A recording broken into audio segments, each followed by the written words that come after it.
Well, it's a Thursday night, 6 p.m. Eastern Standard Time, and of course, Kelly, you know what that means? It's Thursday at 6. It's It time to means hang out. It's time to hang out, everybody. So we're going to be talking a little bit about the world of self-publishing. There's been some relevant rollouts over the past week. We want to share that with you. And folks, you know what you got to do. If you want to hear more about this, you're going to want to make sure that you stay tuned. Welcome to Self-Publishing with Dale. And Kelly. And you've come to the right place if you want to learn about publishing books and building your author brand.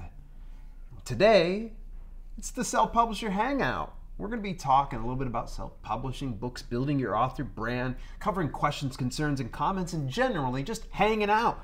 Folks that are watching this on the replay, what's shaking? How you doing? Podcasting people over on iTunes, iHeartRadio, you listening to me?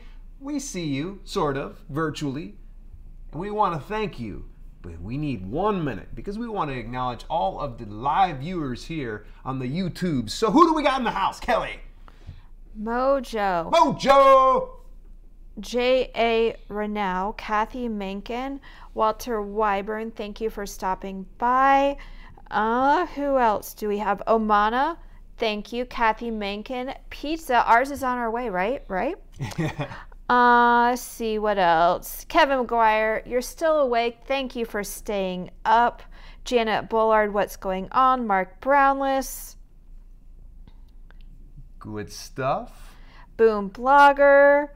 Mike Turner, John Wasser, Nafis, Audrey Levy. And if I missed y'all's, I apologize, but welcome and thank you. It's great to see everybody here. All right, so let's just jump right on over into things. And as per usual, load us up with any kind of questions, concerns, comments that you might have, and we are going to talk about the relevant news over the past week. Kelly, you ready for this? Sure. I'm ready for this. So here's the deal. Draft2Digital. They are continuing to innovate within the business of self-publishing. And for those of you that are a little more savvy with Facebook and running Facebook ads, there's something called a Facebook Pixel. And it's a way that you're able to track people that land on a certain page, and you can target and remarket towards those people. So now you're actually able to install a Facebook Pixel on your universal book links. Very cool, right? Sure. Kelly's not big on the old ads type thing. I thought it was kind of neat. Now, unfortunately, I don't go too deep over into Draft2Digital myself personally, but for those of you that are utilizing Draft2Digital for your aggregate publishing needs, they now have this really sweet feature. I don't know of any other publisher right now doing that. Like, you know, you're not getting it from Amazon. Amazon's like, no, those are our customers. You know, Draft2Digital is, once again, being indie author-centric, big banana sticker to the folks on over there at Draft2Digital. We definitely appreciate you guys doing that. Very, very cool.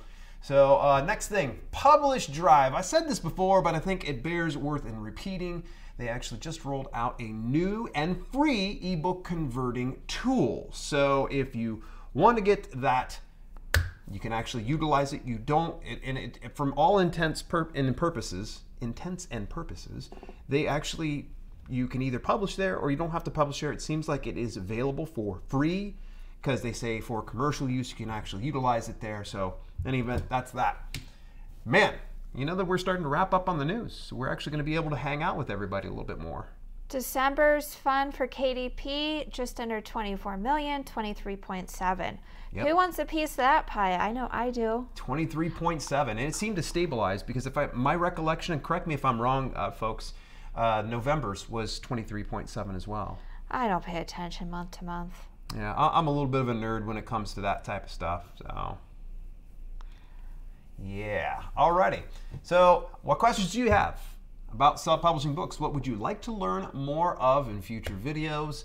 And what would you recommend? I want to tell everybody that I am going to be releasing, hopefully, if everything works really, really well, be doing a self-published book unboxing series. I'll be focusing on Lulu and Barnes & Noble Press and the fine folks over Ingram Spark as well, which, what's up Ingram Spark? I appreciate the love that you gave most recently over on the Twitters. And if you're not following me on Twitters, you can come on over, hit me up at @selfpub with Dale. And what are you on Twitter?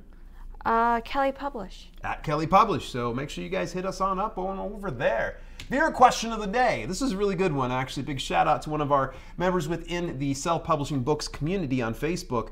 Had asked, in Amazon ads, should I use the suggested bid feature? Now, if you've ever been into your dashboard, and especially the new updated one, there's something that's called a suggested bid feature. Just to kind of give you a little bit of what they say it is. Suggested bid and bid range are calculated from a group of winning bids for ads similar to yours. You can choose to use the suggested bid or any bid in or outside of the bid range. So let's say you originally bid on a particular keyword, let's say 8 cents.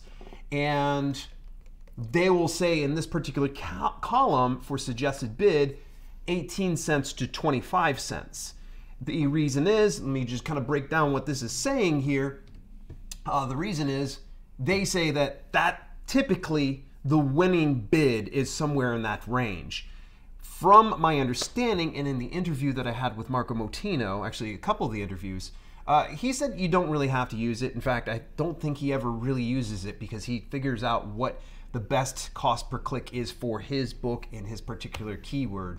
So in any event, I would say that if you do utilize that, figure out what your ACoS is, your average cost of sales, and make sure that you're not cannibalizing your profits. Because if that ACoS, like you get one click, let's say 50 cents, and you've got an ACoS of like, I don't know, 50% or something crazy like that, and you're promoting an ebook that's 99 cents, well, clearly you're spending money for people to take your book, and that's just not a very wise decision. So go with caution into suggested bids, I would say.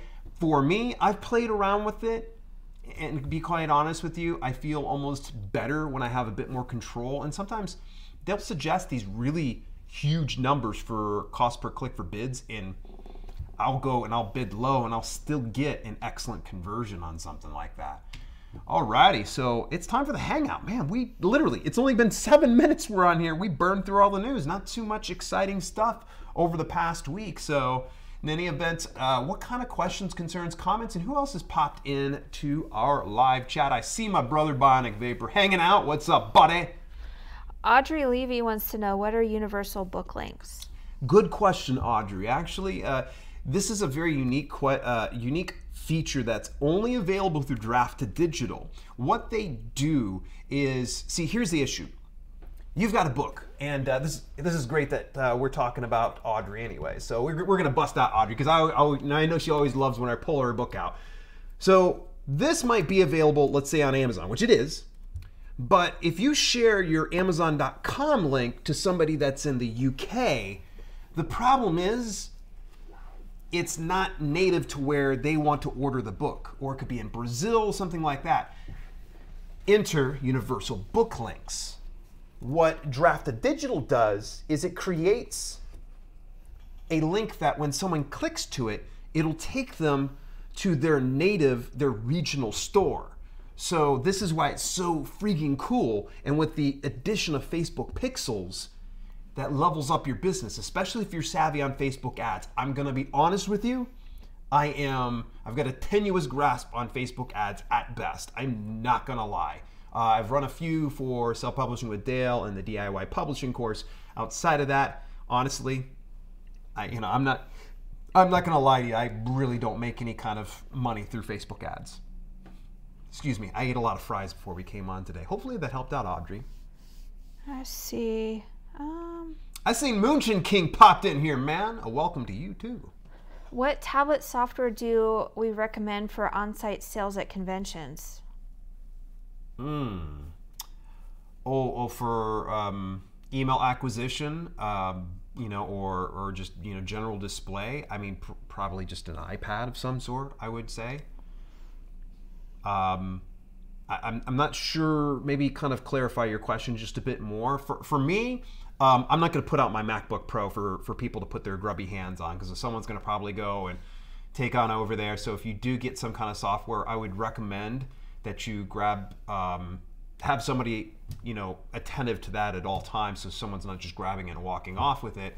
And also something that, you know, when it comes to trade shows, might I recommend the approach of make a connection. Because there's going to be a lot of people that are going to try to peel through. You know, you and I went to so many expos before, and I'm sure book expos aren't going to be any different. So if you set up shop and you just leave this pad out for people to kind of fill out their information, the problem is there's a bit of a disconnect.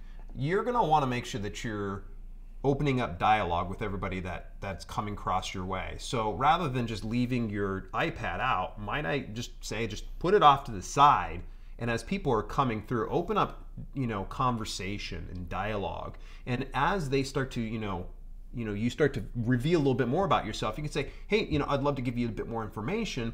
I've got a great email newsletter, and I promise you I never spam you or anything. Well, you know, as long as you're not a spammer, lay any kind of fears they have to rest, and then pull out your iPad and have somebody sign up for that. It can be something like an iPad, or what's your preferred tablet? I don't have a preferred tablet. Yeah, just any kind of tablet. Yeah. Bernadette Still, thank you for stopping by. Hashtag new, first time live, big fan from Raleigh, North Carolina. Oh, I see Omana just spread out the Square thingy. My old doctor had one for conventions. Can't remember the name. It's actually called Square. PayPal actually has one out as well. I'm really happy with PayPal. PayPal has been good to me. They're really good to me. And if you spend enough time and long enough there, there's a couple of extra perks that you can take advantage of as a business owner. I saw a question, but it scrolled on me, so I'm trying to figure it out. It was about case wrap books, but I don't see where it went. Boom Blogger, why all YouTubers have banned you? I don't know. Honestly, you're not banned here. Any advice you can give for case wrap books? I'm having trouble with my cover image bleeding onto the spine.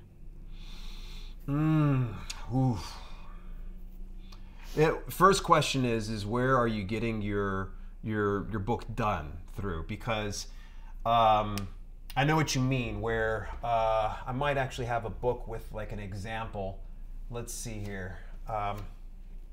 Here we go. And I don't mean to, and this is going to be kind of a little bit of a spoiler alert to some of you folks here about Lulu, but I'm still working on this. So for instance, here's a hardback book that was fulfilled by Lulu. And I tried to utilize the same case wrap that I would for my normal books. I just made sure to extend it. But the problem is, and see, this is what they're kind of saying, is there's a little bit of a bleed over. See, that shouldn't be there. That shouldn't be on the spine at all. But somehow it got on there anyways, even though I followed their specifications. It could be user error. I'm trying to give them the benefit of the doubt and believe that it is. But in any event, it really depends. I'm going to tell you that it just, from one region to the next, sometimes some printers are great, and other times they're not. And especially when it comes to KDP print, I've noticed that they're the most guilty. I had a conversation with another gentleman earlier this week, and he was actually taking the spine of his book. This is a great little tip for you folks, is if you're doing spine on KDP print, try to get it to where it blends with your front cover and your back cover. And don't put lines to where the creases are at, because it will never match up. If it ever does, you're one of lucky few. The print quality varies from one, there's just a slight variation from one run to the next. So just want to give you a fair warning that if you ever run through KDP print, I see this the most, is don't put a different color here. Don't put lines, because that line will probably end up on the back cover, or it could end up partway into the spine itself, or it could end up on the front of the cover. So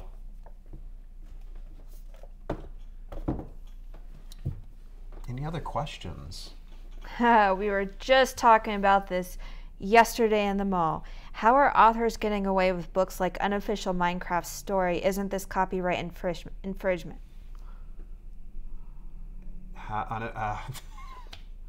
It's J.A., I feel you on this. I don't agree with it. I don't appreciate unofficial series of any sorts.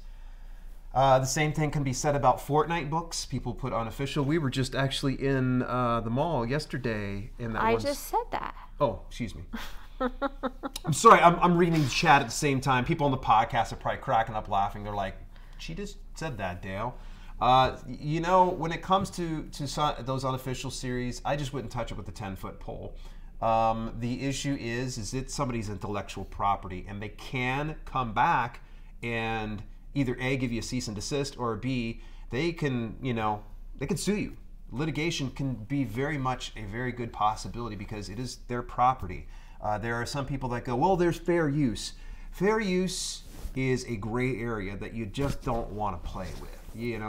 It's one thing to have, a Tosh.0 channel where you're doing some kind of editorial goof type stuff, but when you're literally taking someone's content, repurposing it and profiting from it on a publication, it's a different ball game. So don't play around with fair use when it comes to that, and unofficial doesn't protect you at all. It's not like, so if you were going to be putting out any kind of books, whether it would be on Minecraft, Fortnite, might I recommend that you just reach out to the people that are responsible for that and say, hey, is this okay? And make sure that you get it down in writing, because here's the deal is, if you never know, they might go, yeah, sure, that's awesome. Just make sure you send it on over to us, and they'll give you green light, and make sure you keep track of all that stuff. And you wouldn't really have to put on official on possibly, but that's that. I would just stay clear of that. I think that the resourceful self-publisher and indie author doesn't have to rely on other people's ingenuity in order to make a profit or a living at this business. Kathy Mankin, you watch yourself. I hear an echo in there, she said. I knew Fortnite was making big money. I stayed far away. Yeah, Kevin, you've been hanging out with me long enough to know, and I've always appreciated that about you. Can you offer discounts from KDP on a single book and/or bulk discounts? Can we do what? I'm sorry? Can you offer discounts from KDP on a single book and/or bulk discounts? I think that there is a way that you can do that, but it may not be through your KDP dashboard. I would recommend, if you're thinking about doing bulk purchases, get a hold of them through your dashboard. There are other accounts, and darn it, I had the address that you can actually have in a publisher's vendor account. So it's something that's separate from KDP for small publishing houses. So there's always that option. Just, I would say, Google it up, put down like Kindle Direct Publishing through Amazon, and it's, like I said, it's like a publisher's account, and I know for sure you can do bulk purchases through that. Nafis, good to see you, buddy. I feel as of late AMS has become the main selling factor for any form of books. What is your insight? AMS, otherwise known as Amazon advertising these days. I'm just going to say Amazon ads, Amazon advertising, because AA sounds like it's an Alcoholics Anonymous meeting, and this creates so much confusion, but I know what you mean. But yeah, it's becoming a pay-to-play game sometimes here now. Back in the day when we broke in 2014, 2015, you could, and I'm not saying this is right, you could put any kind of hammered garbage onto the market and profit hand and fist, like just having the right keywords, giving a few reviews, things like that. It could happen. But nowadays, if you just try to publish and pray for the best, unfortunately, you're going to get buried, because there are other people within your niche and competitors that are willing to pony up the expenses for Amazon ads. Is it expensive? No, it's really not. But then again, I guess it's all a matter of, perspective. Because if you don't have, 2 pennies to rub together at this point, then you probably can't afford any Amazon ads. I highly recommend that if you haven't done Amazon advertising, go and watch the playlist that I had on this channel. It's literally all you got to do is the tab. It says playlists here on YouTube. And there's one that is actually based on Amazon advertising with Marco Motino. And Marco, like literally, these 2 interviews, it gives you some of the best content that you can possibly ask for. He gave away such solid advice, and it's stuff that I use to this day that actually runs very good ads that, like literally, I think I just started one a couple days ago. I've only spent 20 cents in ad spend, and I've already made $20, profited $20. So that's minus A costs and royalties. So yeah, Nafis, which by the way, missed you lately. I haven't seen you very much. I'm glad you're back around. Hopefully that covered his question. You have anything to add to Amazon advertising? I know you talked about that today, yesterday in your broadcast, right? Tuesday's live, I briefly mentioned it, and I had a video today, just a short one. Oh, it was today. Okay. About low content versus regular books, or regular books. Yeah. See, James Morgan, I've had a complaint or two from potential customers about my book being too expensive. The currently available edition is hardcover with a dust jacket and nearly 500 pages. How can I better communicate the value of my book? I say don't worry about 1 or 2 people. Yeah. Your potential customer base could be much larger than that.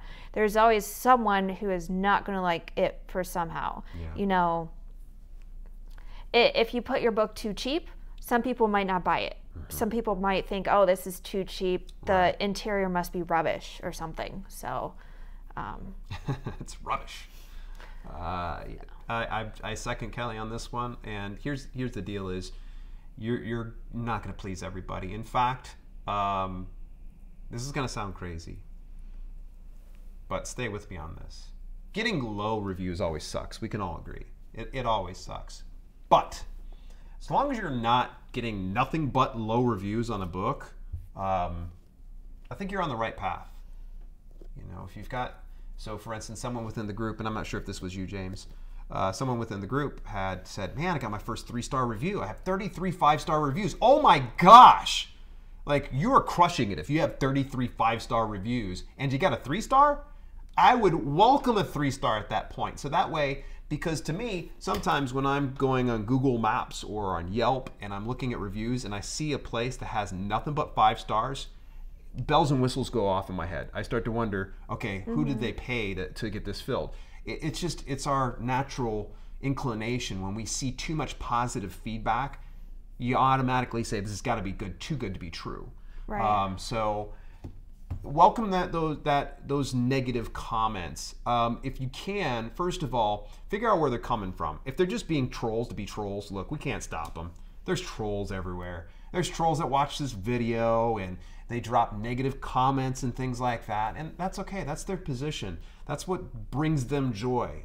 Don't allow that to take the joy that you have out of life. But remember this, that a good friend of mine said to me once that in video games, you know you go in the right direction when the bad guys start showing up. So if you're heading the right direction, you got a couple bad reviews, thumbs up. Just make sure that you're not getting hammered with nothing but low reviews. Pay attention to what they got to say, because sometimes whenever I get a 1-star and they put a full thought out, I'm like, man, this is detailed. I like a 1-star review that's very detailed, but unfortunately those are few and far between. Sometimes it's like, I hated it. The 1-stars can be very helpful from time to time, and the 1-stars from other people's books in your same niche can also be quite helpful. Yes, absolutely. Here's a great one from Kevin McGuire. Kevin actually said, I got a paperback at $26.99 and it sells. Yeah. Don't be afraid, folks, to price your books a little bit higher. I recommend, and those of you at least stateside, I'm not sure what this is going to be like overseas, go into your local bookstore, Barnes & Noble, Walmart, and go into the book section. Take a look at how they're pricing the books. Barnes & Noble has proven to be a wellspring of resources and info for the both of us. We'll go into Barnes & Noble just with ideas, cover layouts, interiors, what are they providing in there? How many books are within a niche inside a section? Sometimes I'll pay attention like the self-help area and I'm like, there's 4 rows, 5 rows, okay. And then I'll pull them out and then I'll take a look at some of the price points. And the funny thing is, you're not going to find too many books unless they're like they got the big clearance sticker on them. You're not going to find too many good books, you know, like this with $7.99 on it. And I rest assured, James is not pricing his book at $7.99. If you are, James, we're going to have words. By the way, folks, great book. Great book. I'm already almost finished with this on audiobook. It's called Don't Write a Crappy Book by James Ranson. Highly recommend that you go pick it up. And he's not paying me to say that. Do you have any experience with Wattpad? I know John Wasser already chipped in and gave his thoughts. You know, I have not used Wattpad. I've heard mixed reviews about it, and I think good friend of the channel, and he'll probably chime in on the replay, would be Mark Brownless. Mark Brownless knows a little bit about Wattpad to my recollection, and it's to my understanding that you can actually do fan fiction there on Wattpad as well. Cool. So that's kind of cool, yeah. Let's see, someone else. Rosie Rand, do you think taking a booth at the Comic-Con to promote a fiction book series brand is a good idea? Do you know anyone that did it? Ooh. I would imagine for something like Comic-Con, that's going to be a pretty penny to get a booth. And if you do get a booth, got to ask yourself, is this something that the Comic-Con attendees are willing to stop and invest their time, attention, and energy into this? And if you do show up to Comic-Con, you get a booth, you better be freaking cosplaying it up, because that's probably one of the ways that you're going to get people to stop and grab their attention. You know, it's a gamble. There's obviously going to be thousands of people coming through. I know that I'd looked up some time ago when I first got into the publishing business. I was thinking about setting up shop over Arnold Expo, which is run here yearly around March, April time. And I was going to set up a booth for all my fitness books and things like that. And if I remember, it was like a 10 by 10 space for $600 a day. So if you've got the discretionary expense and you're willing to take the gamble, just remember this. If you're a bit of an introvert, which most authors can be a bit introverted, you're going to probably have to step outside your shell a little bit if you go over to Comic-Con. Best of luck to you. Let me know if you do that. And if anybody actually has any kind of experience of setting up a booth for your author brand, we definitely would love to hear from you. Kelly's looking up some of the exhibit space costs for Comic-Con on July 18th to the 21st. In San Diego. San Diego, which Early is the biggest bird one. price was $600. Let's see. A 10 by 10 booth is $3,600. Per day or for the entire event? For the entire event. Okay. Corner booth is $800. At least $600. I don't think it's worth it. I mean, at this point, it's building a brand, and what did we always do it? You know, we just want the freebies. So I don't know how many people are going to want to spend their money or remember you. I could be wrong, but I think there's other opportunities to network and get your brand out there without going straight to Comic-Con, unless you've exhausted all of their possibilities. And the other thing to take into account is the time, energy it's going to take for you to set up and take down, as well as food, transportation, and you're going to want to have some stock available. You don't want to just have a booth set up and you're just kind of standing there. You're going to probably want to have stacks of your books set out. Merchandise, which, by the way, any authors that are listening to this, if you do not have merchandise, you are already at a disadvantage. Get yourself merchandise. And I'm talking to even the fiction writers here. You need to get some kind of a merchandise. And the thing is, you don't need to have them on hand. If you were doing Comic-Con, you better have it on hand. But in the event that you don't have merch, you can always set up something through, say, give their suggestions for merch. For websites?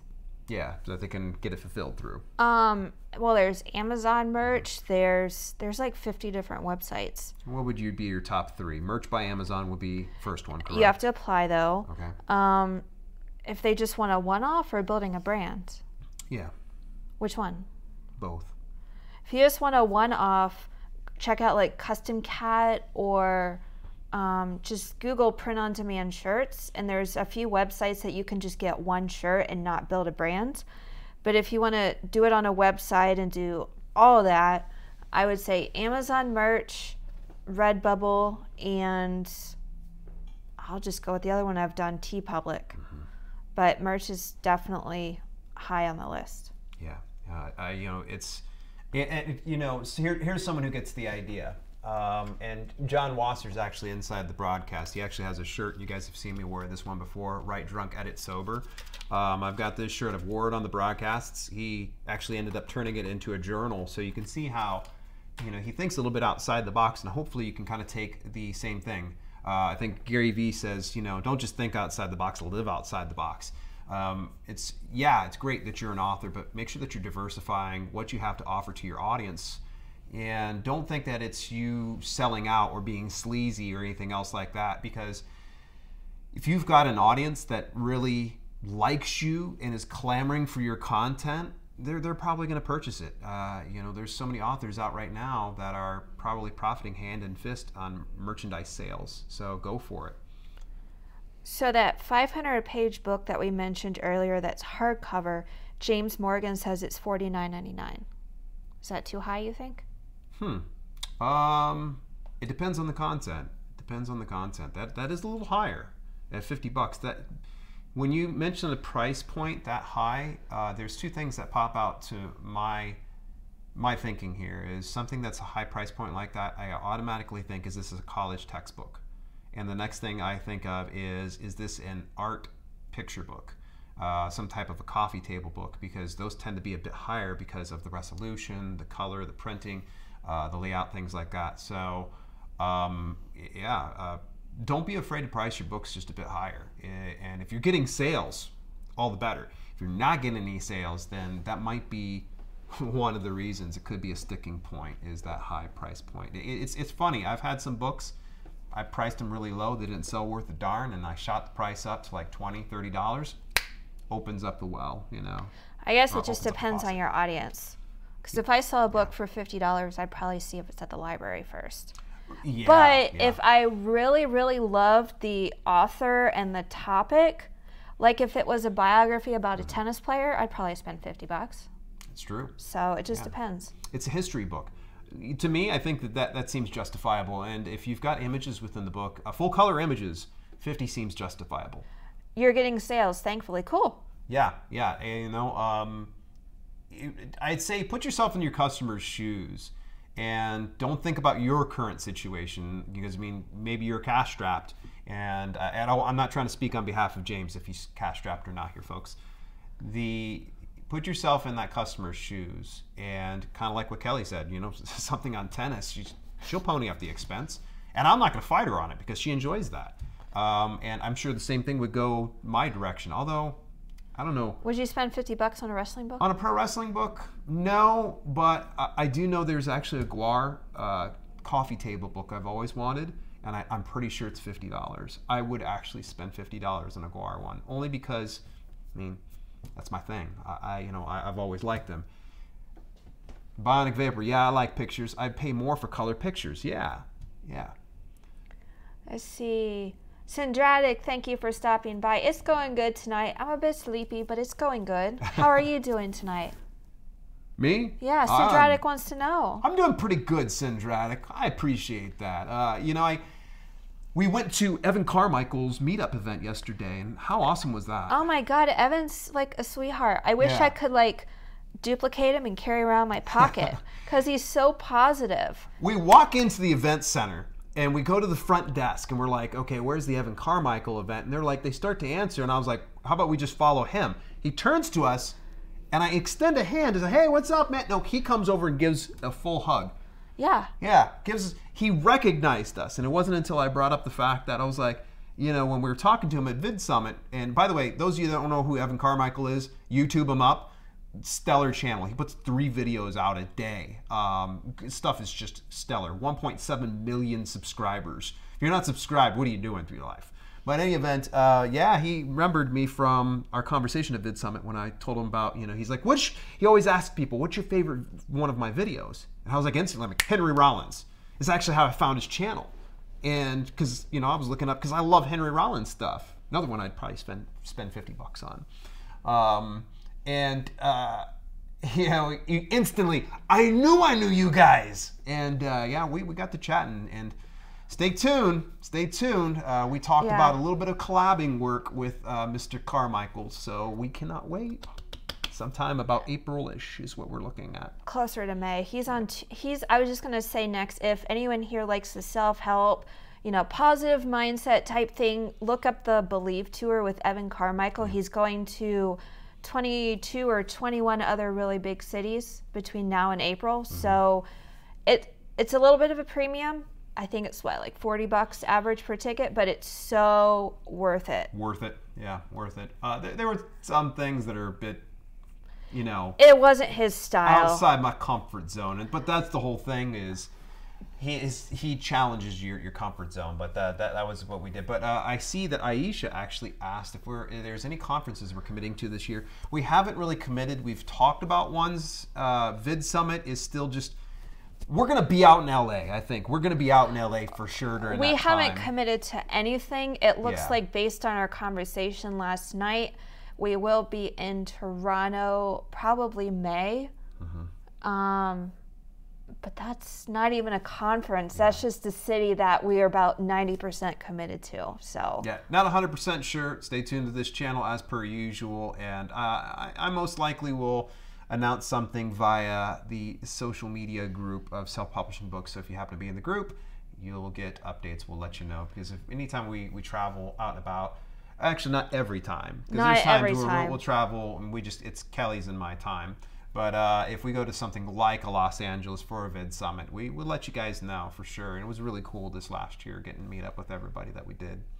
yeah. And Aisha, I know you're up in Canada. If you're close to Toronto, make sure to message me or let me know where you're at. Send me a message. I know you've told me, but I forget. Let's see. Syndratic, how do we go about getting our book published on international Amazon? Specifically, I want to translate and have my book published on Amazon Japan. You just publish through Kindle Direct Publishing. It's that simple. So you're already pretty much, as long as you have worldwide distribution ticked off on both your ebook and your print book, it will be available in Amazon Japan. There are limitations to the languages. CreateSpace used to support so many more languages, and we lost quite a few in the transition from CreateSpace over to KDP Print. But as far as Japan though, supported, you should be able to get your distribution there. You're already there. In fact, fun little hack. You guys ready for this one? Okay. You're going to go and whatever your link that you share for your book, your product page, I want you to go ahead and put that in your URL. And when you put it inside your URL, you'll see the .com. Switch out .com with .co.uk. You'll notice it will take you over to the UK store. If you just pull out .co.uk and put .jp, it'll take you to Japan. Put in .br, it'll take you to Brazil, so on and so forth. And you'll be able to see your product listings. And I highly recommend that you do that from time to time. Peek in there, because your .com will actually be shared into all the various distribution platforms and such, because they'll say also on .com type thing. But there actually is a different set of reviews on each of your product pages, be it UK, Brazil, Japan, Australia. Go in there and you're going to actually see. So for instance, I've got a book that just crushes it right now in the United States, like does great. In the UK, hammered. Oh my Lord. It's just been crucified. It's awful. Like UK is not showing me any love for that one. But you know, that's neither here nor there. But I would recommend from time to time, peek into each one of the regions and you'll actually be surprised. And if you actually use Google Chrome, there's actually a translate feature, and it does a good rough job of actually translating some of the pages. You know, so for instance, on Japan, over in Italy, in France, Germany, which by the way, Germany, folks, is .de, just so you know. It's not .gede. Yeah, there's a conversation going with Rosie Rand and Kevin. Rosie asked Kelly, any tips to target the Amazon Japan with low content books? And Kevin gives good tips without revealing his topic. But to target any country, you just have to figure out what they want. So if you want to target Japan, you have to figure out what niches Japan wants. Same for, you know, UK, Germany, whatever other countries Amazon's in. I've lost track. But, you know, I don't know if I get hardly any book sales in Japan, if any at all, because I guess they don't like my stuff, and that's fine. There's only so much you can do. There's something that should be noted too, folks. Japan, okay? And I'm sure some of you already know this. They don't read the front to back that we do, okay? In the Western culture, it's actually done this way. So we look backwards to them. They actually read from back to front. So here's the issue is Amazon only fulfills with the UPC on the back cover. So if you go to print this on here, you're already starting out at a disadvantage. It's a westernized printed book being fulfilled in Japan. And so if you're trying to target the audience right out the rip, you've already got it working against you. So I would just recommend that you maybe try to focus on you know, what you can do. Now, there are ways you can kind of work around it and keep the UPC symbol if you're real creative about things. For instance, this is kind of cool. Adam Wilbur, which, by the way, he didn't fulfill this through Amazon. Adam Wilbur's got a book called Creativity here.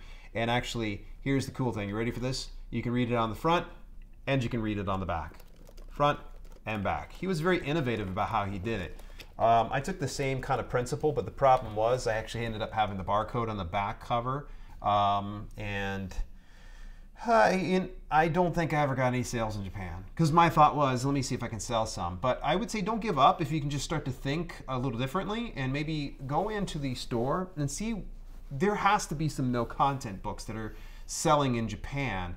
Figure out what is selling, you know, see if there's any way that you can fulfill an order, or that you can order a copy, or you can even go into see inside and see what they're doing. That's a little different. I can assure you too, the other thing that's going to work against you is lines, okay? Typically with kanji, you're writing from top to bottom, okay? And you're going from inside the crease to outside, okay? So just so you know. And anybody from Japan or anybody that's Japanese can probably either confirm or deny the information I'm giving. I just know this from my experience of living there, 1986 to 89. 1986 to 89, so. I don't really get sales in Japan either, but then I'm not targeted either. Yeah. So, any other questions we have within the chat? Boy, it's been, you know, really fun. Time's flying when you're having fun. No? Alrighty, very good. We appreciate everybody tuning in tonight. And if you happen to be watching this on the replay, we definitely want to know what you've been up to. How's your new year going? What do you got for big goals, big lofty goals? Today's word of the day is neurotic. Prove you made it this far inside the stream, and you're going to go ahead and put it into a sentence, neurotic. No stealing the Green Day lyrics. It's been another subscriber hangout. Folks, we're actually going to be taking next Thursday off. We will not be here next Thursday. It's my intent to have something fire off at 6 p.m. next week, but we're going to take next week off. We got some plans.